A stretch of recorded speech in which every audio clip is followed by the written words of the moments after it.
All right, I've been involved in the outdoor media industry here in South Louisiana for almost 3 decades. And over the course of that time, I've developed great relationships with some of the state's best fishing guides, and that definitely pays dividends. Today is one of those days. My good buddy Justin Bowles, who's also a fishing guide, needs to go scout. He's got some guide trips coming up, wants to go see where he can find some speckled trout, also some redfish, and he invited me to tag along with him. So I'm here in a parking lot where we're gonna meet. You know me, I'm early, I definitely am today, but I'm eager to get this trip started. It is flat calm right now, and it's supposed to stay that way all day. Of course, it is April. We'll see if that pans out, but I definitely like our chances at this point. What's up, Brad? He could make it. He's got a teleconference class, whatever. I've got to take your test before you can get in. Okay. I've got a rectal thermometer. Go ahead.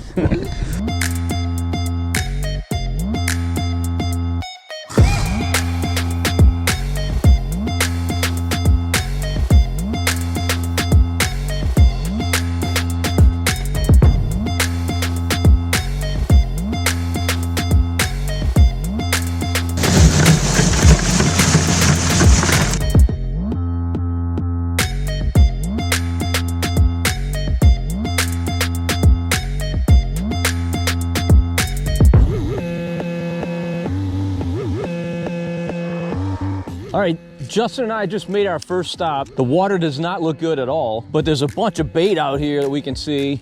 Not only that, but there's a tornado of birds working up over here. So we're gonna kind of fish this first where all this bait is and maybe work our way over there. We're both throwing corks, which is a great search technique this time of year. I've got a red ice TKO shrimp under mine. Justin, what are you fishing? Shrimp, Creole rattle shrimp, I think. Something. Man, what a beautiful morning. Well, that was, you heard that right there? Yeah. That sounded like something hitting bait. Yeah. Look, I can see my bait in about 5-6 inches. Okay, something.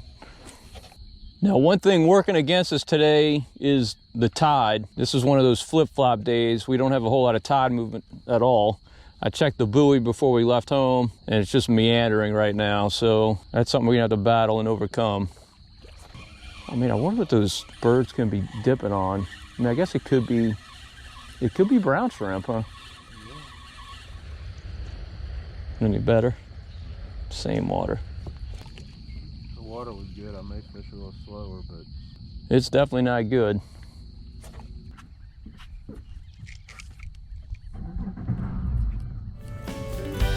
This episode of Marshman Masson is brought to you by Puglia Sporting Goods.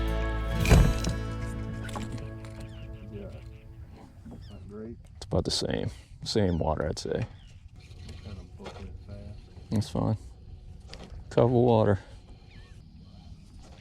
Oh, Take down? yeah, he ripped it right out my damn thing. Yeah, this one over here. Oh well. I'll put the good bait over there. Justin broke the ice. I don't think he's much to He's a baby. talk about. He's a baby. Well, it's a start. I'm pretty sure my leader's too long. Mine's pretty long. Oh, there's a takedown. There he is.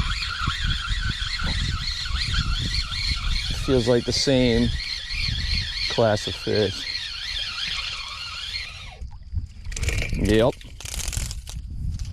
Gorillas. Double. It's a shame they're both throwbacks. You think he's a keeper? Yeah. All right. Might be our first keeper.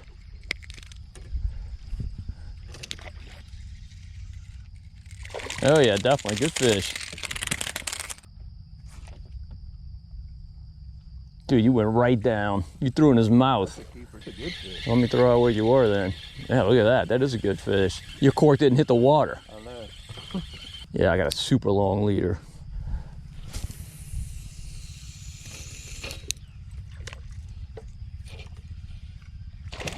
Look at that big. Man, nice fish.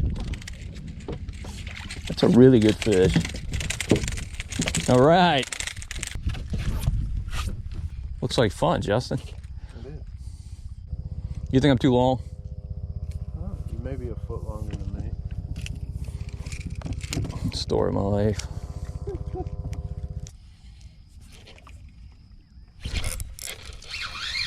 That's a trout.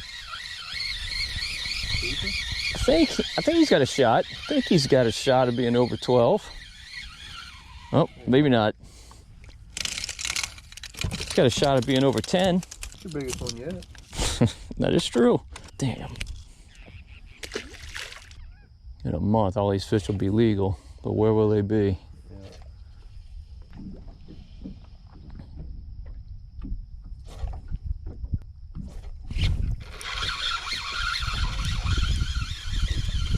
Man, I thought you were big. Well, he is a keeper. That's why I thought you were big. You're the biggest one I've caught today. Were you letting it set? Yes. That's what I'm finding. They don't want it. Yep. I feel like you get more bites than me. You're popping less than me. That's a good one. Is it? Maybe a catfish. You digging? Yeah. Oh. Nice trout. Nice trout.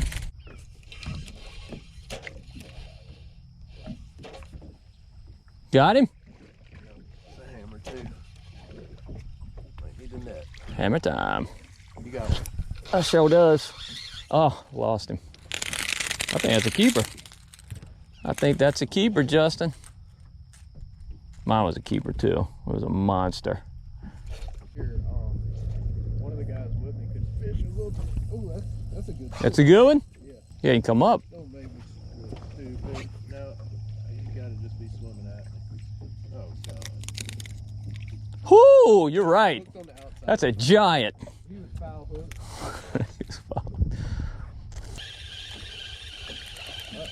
Got a yellowmouth here, boy. Ooh, look at this. It's a freaking gorilla. Woo! That's a 12-incher. Maybe. Let's see if let me see if you caught them. Let me see if you caught them all. Oh, He's got a shot, Justin. I've thought about half of your fish too. He's got a shot. He has got a shot. I'm not saying he's gonna make it, but he will visit the ruler. No, I think he's not gonna make it. Let's see what you got. You got a throwback. Now, if I start on the one, he's definitely gonna make it. He's a 1/4 inch short. So this really isn't hard plastic water. It's too dirty.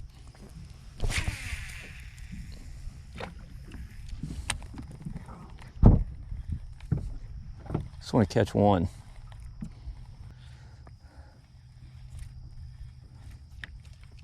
Oh, there he is. Nice. Keeper, huh? Yeah, keeper.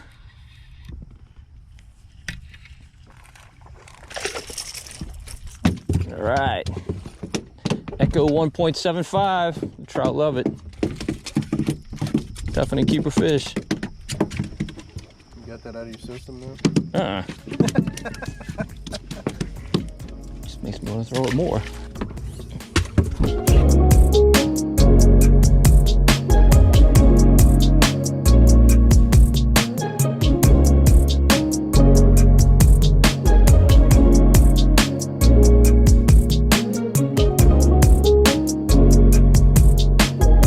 All right, Justin, being a fishing guide, obviously people expect you to put them on fish, which means a lot of times you have to go scouting looking for fish. What are some of the things you look for when you got clients coming, want to catch speckled trout, you go out scouting, maybe fishing areas you haven't fished. What are some of the things you look for? Things similar to spots I've caught trout in before. I'll look at Google Earth maps, look at bays with points or cuts that I like. A lot of times you can see how the tide flows through them back and forth. Look for anything with 2.5 to about 4 to 5 foot depth. If it's got a reef bottom, that's even better, but it's doesn't necessarily have to have that. Hit points and cuts that have some water movement around them that look good. I look for bait flipping, shrimp jumping, of course, and clean water. If the water's filthy, I don't have a lot of confidence in a new area I'm trying. If it looks promising and the water's dirty, I may go back and try it on a different wind direction. But for the most part, I just look for points and cuts in bays that I sort of know the depth of, and then just go make a pass over it and try it. Okay, and what's your favorite baits to throw to search for fish? I'd have to say number one is a popping cork, because you can just cast it so far and cover so much water. Usually I'll throw either a matrix shad on like a flutter type hook or a shrimp imitation bait underneath it. Anything from a H2O shrimp, the matrix shrimp, a DOA, a Berkeley rattle shrimp, anything imitating a shrimp I like under a popping cork. This episode of Marshman Masson is brought to you by H&H Lure Company and by Cito New Orleans and by Sportsman'sOutfitters.com and by Versamax Corks and by Death Grip Jig Heads. Okay, and I noticed today when you were searching, you kind of keep that trolling motor on high, right? Yeah, whenever I'm in a scouting mode, I keep the trolling motor on high and fish fast as I possibly can. And if I get a bite, I'll stick the power poles down and sort of cast around the boat and make sure I didn't pass over anything. Okay, and once you get on a bite like we did today, if it kind of peters out or whatever, how long would you give it before you leave? That's usually different on every given day. If all the water I've passed is not looking great, if I get on a little bit of a bite, sometimes I'll milk it and see what the potential is for that spot. If I feel like there's good water elsewhere and we pass a lot of good water, I'll keep moving along after catching 10 or 15. All right, today Justin and I found fish on literally our third or fourth stop. We probably didn't do a good job of scouting because we just sat here and wore them out. Now, we had a lot of throwbacks that we had to pick through, but we eventually found a whole bunch of keeper fish. Just really good action. I mean, we have very good conditions today, other than a flat tide, but really low winds. Water is, I'm gonna say, a 5 out of 10. It's definitely fishable, but we certainly have fished better water, also have fished worse water. Now, definitely the hot baits today were shrimp imitations under corks. You know, I love this red ice TKO shrimp. It's an H&H product. It's just so productive, so durable, catches so many fish. I had it about maybe 3 feet, 2.5 feet below a Versamax Pro Series Bolt cork. The great thing with this cork is you can adjust your leader depth, and I definitely needed to do that today. Justin was wearing them out. He was fishing about a foot shallower than I was, so I shortened it up and started catching fish. And Justin threw this Berkeley rattle shrimp. This is a very, very popular bait here in South Louisiana. Doesn't look like a whole lot, but it does produce fish, and it's got a little rattle in it. Not much, but a little bit of a rattle. Definitely a confidence bait for him, something he throws when he's searching for fish. Well, all right, this was definitely successful. Nice to get on a good bite of speckled trout. Hopefully you enjoyed the video. If you did, please give it a thumbs up. Also subscribe to the Marshman Masson channel on YouTube. And don't forget to hit the notification bell to be notified whenever we post a new video. And until next time, if we don't see you in the marsh, we'll see you right here on Marshman Masson.